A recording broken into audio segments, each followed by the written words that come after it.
Print email Facebook Twitter More South China Sea, US says China's militarization of islands an act of intimidation and coercion. Media player, space to play, M to mute, left and right to seek, 2300:23 US Defense Secretary James Mattis has raised the prospect of additional American steps against China if its militarization of the South China Sea keeps apace.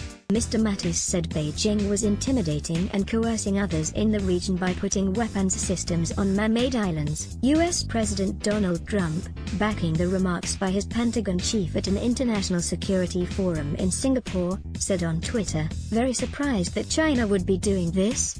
Mr. Mattis said the Trump administration's recent decision to disinvite China from a multinational naval exercise was an initial response to Beijing's island activity. He called the US action a relatively small consequence. "I believe there are much larger consequences in the future," he said. China's reliance on military muscle to achieve its goals is not a way to make long-term collaboration the rule of the road in a region that's important to China's future, Mr. Mattis said. When asked to elaborate, "There are consequences that will continue to come home to roost, so to speak, with China, if they don't find a way to work more collaboratively with all of the nations who have interests," he said.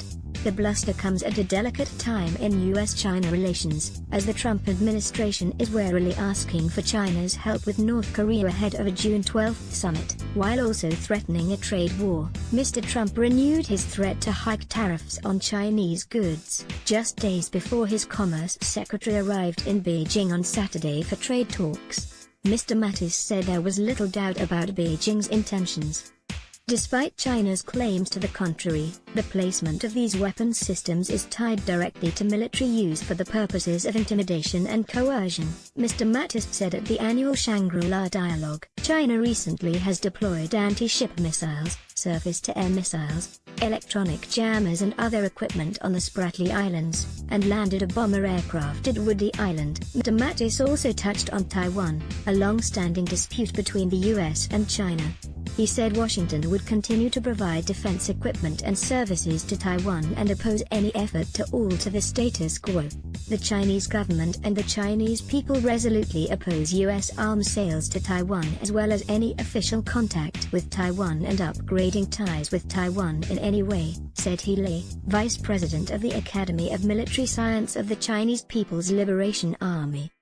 The Chinese people and the Chinese government will never allow any person, any political party and any organization under any name to separate any piece of Chinese territory from China at any time and in any form, Mr. He said. The Chinese People's Liberation Army has the determination, confidence and ability to safeguard China's sovereignty, security, unity and development interest. China claims the self-governing island as its own territory to be brought under its control by force, if necessary. But Mr. Mattis also said the US welcomed cooperation with China wherever possible, and announced that he had accepted Beijing's invitation to visit soon. It was not immediately clear whether that invitation would stand after the conference. Mr. Mattis's comments drew a pointed reaction from a Chinese official at the meeting. Senior Colonel Zhao Zhaoshiro said a US move to send 2 warships into China's territorial waters was a violation of law, and an obvious provocation to China's national security and territorial integrity. Mr. Mattis responded that the question reflected a fundamental disconnect with the way international tribunals have spoken on the matter. "We do not see it as a militarization by going through what has traditionally been an international water space," said Mr. Mattis of the US ship movements through the South China Sea. "What we see it as, is a reaffirmation of the rules-based order." 2 US warships sailed close to the Paracel Islands on May 27 in the latest freedom of navigation operation designed to challenge Beijing's claims. China protested the maneuver. Wires print email Facebook